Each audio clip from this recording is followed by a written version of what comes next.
யார் உன்னை மறைமுகமாக வெறுத்தாலும் அவர்களுக்கு நீ வெளிப்படையாகவே அதற்காக கவலைப்பட போவதில்லை என்பதை உன் செயல்களால் உணர்த்திவிடு. வெறுப்பவர்களையே நினைத்து வருந்தி கொண்டிருப்பதால் உன் வாழ்வில் ஒரு மாற்றமும் நிகழப்போவதில்லை. நல்லவர்கள் கெட்டவர்கள் என எல்லோரிடமும் பழகு. எப்படி இருக்க வேண்டும் என்று நல்லவர்களிடம் இருந்து கற்றுக்கொள். எப்படி இருக்கக்கூடாது என்பதை கெட்டவர்களிடம் இருந்து கற்றுக்கொள். ஒருவருக்கு மகிழ்ச்சியை தந்து அவர்களின் அன்பை கொள்ளை கொண்டவர்களுடைய குறைகள் பெரிதாக தெரிவதில்லை.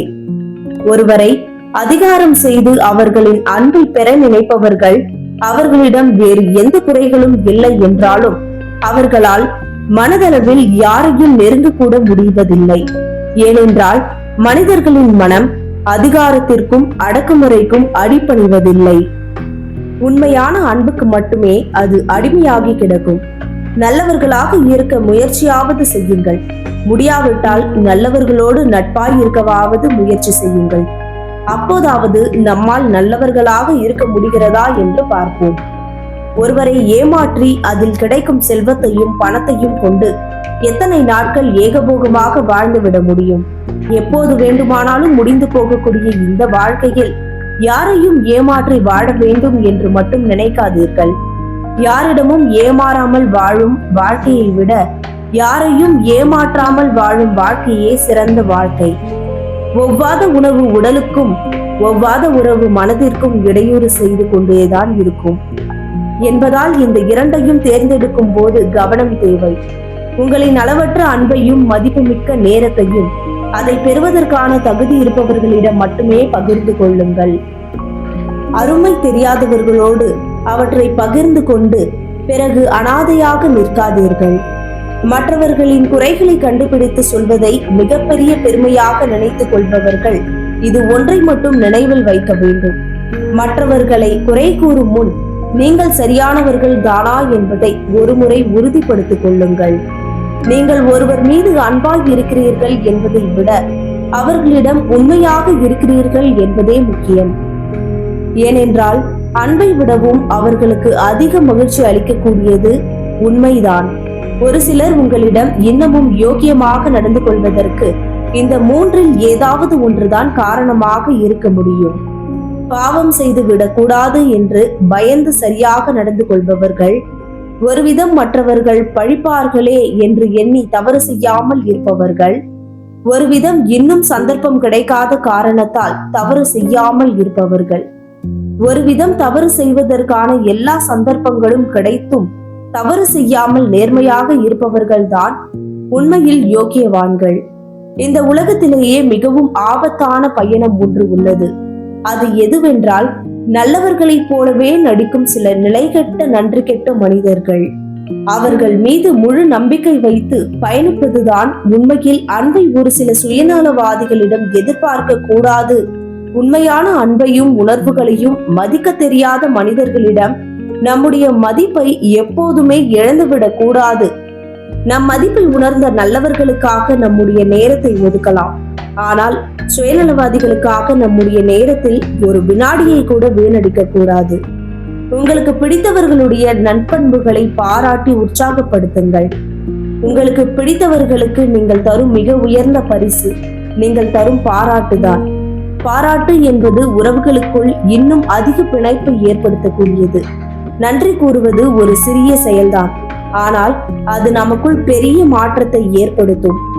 நாம் நம் வாழ்வில் இருக்கும் நல்ல விஷயங்களுக்கு நன்றி கூறும் போது நம்முடைய மனம் நேர்மறையாக மாறும். இது நம்முடைய உறவுகளை வலுப்படுத்தவும் உதவும். ஒருவரை மன்னிக்க கற்றுக்கொள்வது உன்னை நீயே விடுவித்துக் கொள்வது போன்றது. கோபம், பழிவாங்கும் எண்ணம் போன்ற எதிர்மறை உணர்ச்சிகள் நமக்கு மன ரீதியாக பெரிய அளவில் பாதிப்பை உண்டாக்கும். மற்றவர்கள் மன்னிப்பதன் மூலம் நாம் இந்த எதிர்மறை உணர்ச்சிகளில் இருந்து விடுபட்டு மன அமைதியை பெறலாம். எல்லோரையும் பாவம் என்று நினைத்து விடாதீர்கள். உங்களின் கடந்த கால வாழ்க்கையை கொஞ்சம் கவனித்து பாருங்கள். நீங்கள் பாவம் பார்த்த யாரோ ஒருவர்தான் சரியான சமயத்தில் உங்களை பதம் பார்த்திருப்பார்கள். உன் துரோகியை நீ உற்று பார்த்தால் உன்னுடைய பழைய உயிர் நண்பன் உன் கண்களுக்கு தெரிவான்.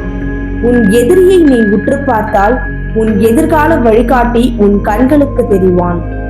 நம்மிடமிருந்து விலகுவதை அப்படியே விட்டுவிட வேண்டும். நமக்கு உரிமை இல்லாதவற்றில் இருந்து நாம் விலகிவிட வேண்டும்.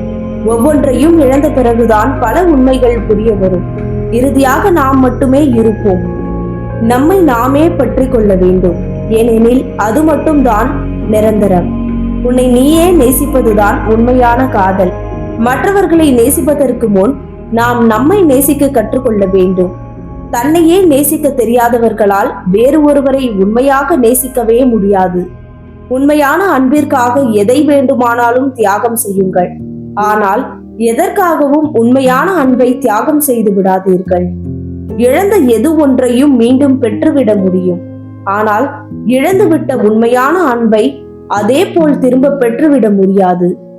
இந்த உலகத்தில் பணத்தால் வாங்க முடியாத சில விஷயங்களில் ஒன்றுதான் அன்பு.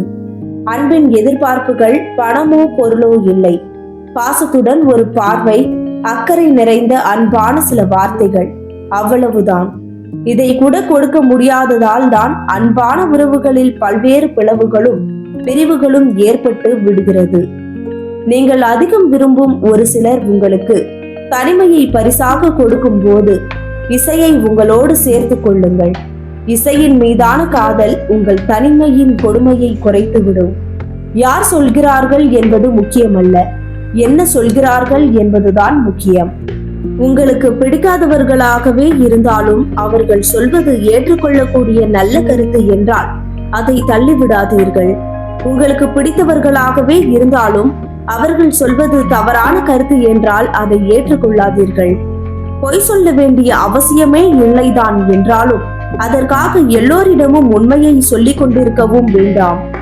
ஏனெனில் உண்மையை கண்டு மிரண்டு போகிறவர்களும் உண்டு. நாம் சொல்லும் உண்மையால் மற்றவர்களுக்கு நம்மையே பிடிக்காமல் போகவும் வாய்ப்புகள் உண்டு. நாம் சொல்கின்ற பொய் என்றேனும் ஒரு நாள் நம்மையே கொன்றுவிடும். சில இடங்களில் நாம் சொல்கின்ற உண்மை கூட யாரையாவது கொன்றுவிட வாய்ப்புகள் உண்டு. எதை பேச வேண்டும், எதை பேசாமல் அமைதியாக கடந்துவிட வேண்டும் என்பது தெளிவாக இருங்கள். நல்ல குணம் படைத்தவர்கள் செல்வந்தர்களாக இருந்தால் அவர்கள் மெருகேற்றப்பட்ட தங்கத்தை போல் மதிப்பை பெறுவார்கள். ஆனால் அந்த நல்ல குணம் படைத்தவர்கள் தான் இன்று மிகவும் குறைவு. நல்ல குணம் படைத்தவர்களில் செல்வந்தர்களாக இருப்பவர்கள் மிக மிக குறைவு. படிப்பு, பணம், பதவி, புகழ், அந்தஸ்து, அதிகாரம் என்று எத்தனையோ இருந்தாலும் சக மனிதனை மனிதனாக மதிக்க தெரியாதவன் மனிதனே இல்லை. அவன் மிருகத்திற்கும் கீழானவன் என்பதே மறுக்க முடியாத உண்மை. யாரையும் தாழ்த்தி பேசுவதை தவிர்த்து விடுங்கள். பிறரை தாழ்த்தி கொண்டே இருப்பவர்கள் தாங்களும் தாழ்ந்து போகிறார்கள். பிறரை உயர்த்தி கொண்டே இருப்பவர்கள் தான் தங்கள் வாழ்விலும் உயர்ந்து கொண்டே இருக்கிறார்கள். நீங்கள் ஒருவருக்கு கை கொடுத்து உதவுவதால் இந்த மொத்த உலகையும் நீங்கள் மாற்றிவிட முடியாதுதான். என்றாலும் நீங்கள் ஒருவருக்கு உதவும் போது அது அவரின் உலகையே மாற்றிவிடக் கூடும். அவரின் ஒரு சிறு புன்னகையால் உங்களுக்கு கோடி புண்ணியங்கள் சேரக்கூடும். உதவி செய்வதற்கான வாய்ப்பு கிடைத்தால் அதை தட்டி கழிக்காதீர்கள். தவறாமல் பயன்படுத்திக் கொள்ளுங்கள். சுட்ட செங்கல் உடைந்து போனால் மறுபடியும் ஒன்று சேர்வது கடினம். அது போலவே கடுமையான வார்த்தைகளால் சுடப்பட்டு மிகவும் நொந்து பிரிந்த மனம் பிறகு எவ்வளவுதான் ஆறுதல் செய்ய பெற்றாலும் முன்பு இருந்தது போலவே ஒற்றுமை அடைவது அரிதான ஒன்று. வாழ்க்கை என்பது ஒரு நாடகம். ஒவ்வொருவரும் தங்களுக்கு கிடைத்த பாத்திரத்தில் சிறப்பாக நடிக்க வேண்டும். வாழ்க்கையில் பலவிதமான சூழல்கள் நம்மை சந்திக்கும். நாம் அந்த சூழலுக்கு ஏற்ப நம்மை மாற்றிக்கொள்ளவும் பழக வேண்டும். நாம் எல்லோருமே நாம் செய்யும் ஒவ்வொரு விஷயத்திற்கான விளைவுகளையும் சந்தித்துதான் ஆக வேண்டும். எவ்வளவு பெரிய விஷயத்தில் ஏமாற்றுகிறவர்களும் அவர்கள் அதற்கான விளைவுகளை மிக பெரியதாகத்தான் சந்திப்பார்கள். அதை யாராலும் மாற்ற முடியாது. மனசின் பயணம் சேனலை இதுவரை சப்ஸ்கிரைப் செய்யவில்லை என்றால் சப்ஸ்கிரைப் செய்து ஆதரவு தாருங்கள். நன்றி.